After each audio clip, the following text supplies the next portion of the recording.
Bismillahirrahmanirrahim. Assalamualaikum warahmatullahi wabarakatuh.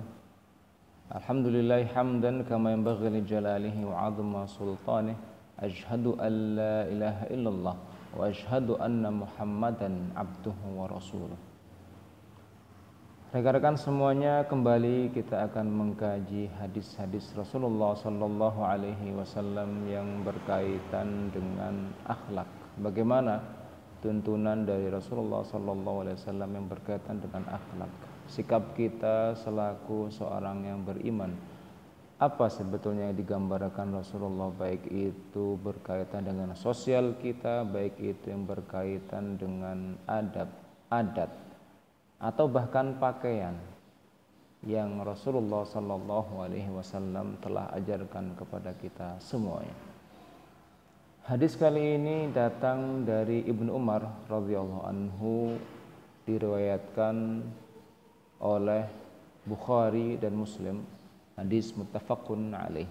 Ibnu Umar berkata bahwasanya Rasulullah sallallahu alaihi wasallam bersabda, la yanzurullahu ila man jarra thawbahu khuyala.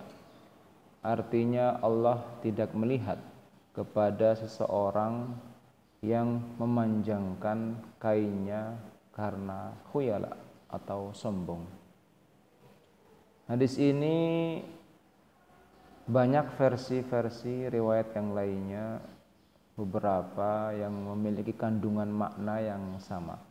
Di antara hadis yang lainnya adalah riwayat yang lainnya, innallaha, sesungguhnya Allah, la yanzuru, tidak melihat, ilaman, kepada mereka, siapa mereka, yajurru, yang memanjangkan, izarahu, bataran, kainnya karena sombong. Jadi ada beberapa redaksi hadis ini, dan hadis ini yang dikeluarkan oleh Bukhari, Muslim, dan Ahmad. Hadisnya sahih. Maka yang perlu kita kaji di sini, Rasulullah sallallahu alaihi wasallam menggambarkan, sudah merumuskan bagaimana seorang muslim hendaknya mengenakan pakaian. Di sini Rasulullah sallallahu alaihi wasallam mengatakan, la yanzurullah, Allah tidak melihat kepada seseorang, tentunya, ilaman, kepada siapapun mereka, yang memanjangkan kainnya. Kata-kata yanzur atau melihat, dalam bahasa Arab, kata-kata melihat adalah secara bahasa betul-betul melihat. Mata melihat pandangan sesuatu. Maka dalam penjelasan hadis ini, Imam Nawawi menjelaskan kata-kata melihat maksudnya nazrah rahmah, atau Allah mengharapkan rahmat bagi hambanya ketika melihat hambanya tersebut. Dan itu adalah pandangan yang pertama kali ketika kita melihat. Tentu ketika kita melihat sesuatu, kita akan senang. Dan ketika tidak melihat, maka kita saja seorang manusia akan meyakini pandangan itu tidak baik, maka tidak elok untuk dilihat. Maka sifat dasar daripada kita memandang sesuatu, kita manusia tidak akan mungkin memandang kecuali pandangan itu elok kita pandang, dan kita tidak akan melihat kecuali jika pandangan atau objek yang akan kita lihat itu tidak elok, baik itu tidak elok pandangannya secara visual atau apapun itu tidak berkenan secara akhlak pun, kita tidak akan melihatnya. Maka sifat dasar dari memandang ini maksudnya adalah senang. Maka dalam hadis ini, la yanzurullah, Allah tidak akan melihat, maksudnya juga bisa dimaknai Allah tidak senang terhadap hal yang sudah diberitakan dalam hadis ini. Maka jika kita suka pada seseorang, kita akan mengharapkan orang tersebut memberikan perhatian kepada kita. Kita akan membuat sesuatu yang kira-kira dia senang. Maka sejatinya dalam hadis ini Rasulullah Sallallahu Alaihi Wasallam menggambarkan kepada kita, mengajari kepada kita semuanya bagaimana kemudian untuk kita semua dilihat oleh Allah, dilihat terlebih dahulu, baru kemudian disukai oleh Allah Subhanahu Wa Taala. Maka benteng pertama adalah melalui pakaian. Jadi cara kita mencuri perhatian Allah adalah dalam berbusana kita. Maka busana ini adalah yang paling pertama sebelum kita mengerjakan segalanya. Maka menutup aurat itu adalah bagian daripada kita mengerjakan sholat wajib. Harus tutup aurat terlebih dahulu, jika tidak maka sholatnya tidak sah. Semuanya dari pakaian terlebih dahulu. Kita pun ketika menghadap pada pejabat-pejabat negara menyediakan pakaian yang khusus, pakaian yang mewah. Pun demikian seharusnya kita, jika kita merasa diri kita ini adalah seorang beriman, maka pakaian pun harus mencari kira-kira apa pakaian yang Allah ridha kepada kita semua. Oh, rupanya hadis ini menuntun kita untuk ke sana. Allah tidak melihat hambanya yang memanjangkan pakaiannya.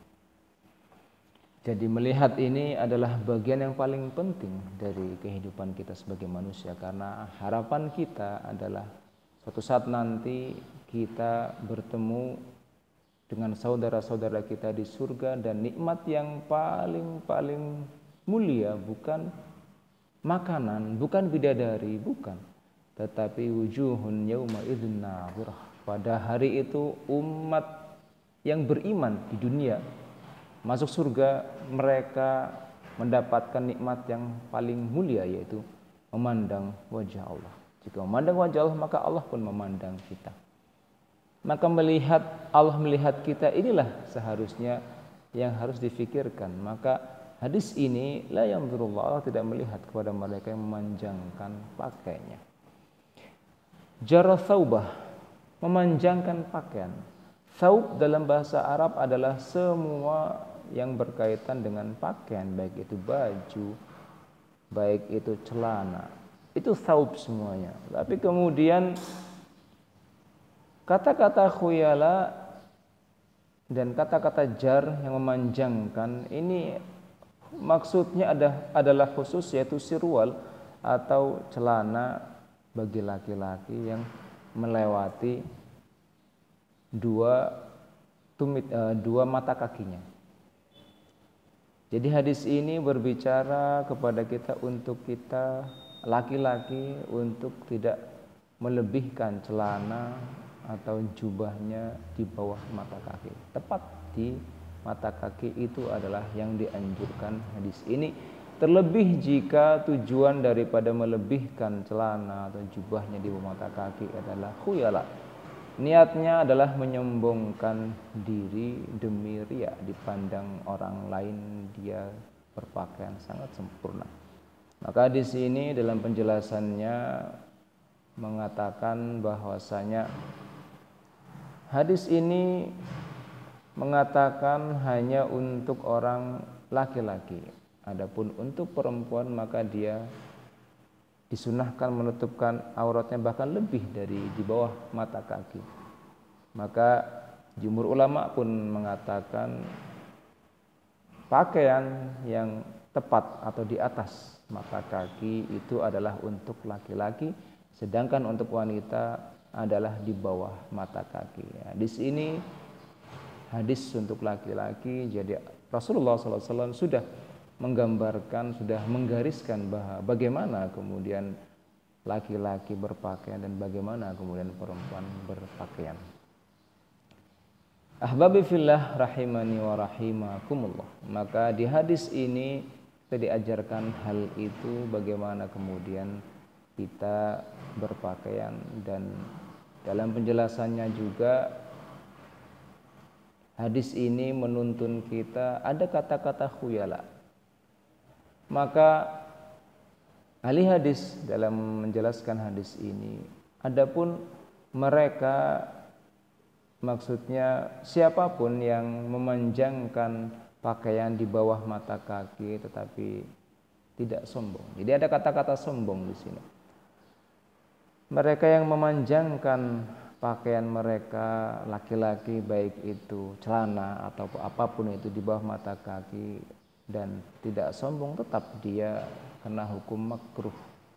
Baik Imam Syafi'iyah, baik itu Hanabilah, dan semua imam-imam mazhab-mazhabnya mengatakan hal demikian. Jadi sebaiknya kita perhatikan pakaian kita. Ada kata-kata sombong, yang sombong itu adalah sifat Allah dan manusia, tidak boleh meniru sifat ini. Jadi dari hadis ini kita belajar satu hal, yaitu berpakaian pun Rasulullah SAW ajarkan untuk orang laki-laki. Adapun perempuan sudah juga Al-Quran bahkan menggambarkan tidak boleh kemudian wanita ini mengumbar auratnya, dan aurat wanita yang boleh diperlihatkan adalah wajah dan telapak tangannya saja. Adapun yang lainnya semua bagian dari aurat.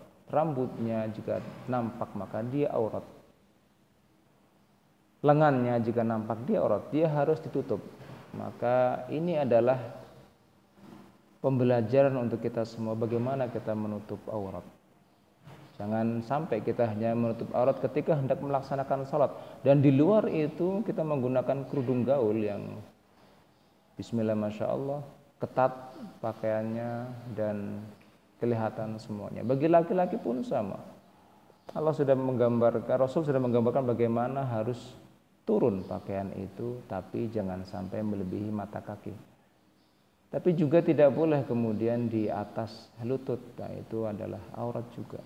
Maka ini semua adalah bagian daripada kita mencari perhatian Allah Subhanahu wa taala. Yanzur, mudah-mudahan Allah melihat kita dengan pandangan rahmat. Mudah-mudahan Allah melihat kita dan Allah melimpahkan karunia kebaikan kepada kita semua. Maka dengan berpakaian kita mencari perhatian Allah, mudah-mudahan kita mendapatkan perhatian Allah dan mendapatkan cintanya. Naktafi bihadza, assalamualaikum warahmatullahi wabarakatuh.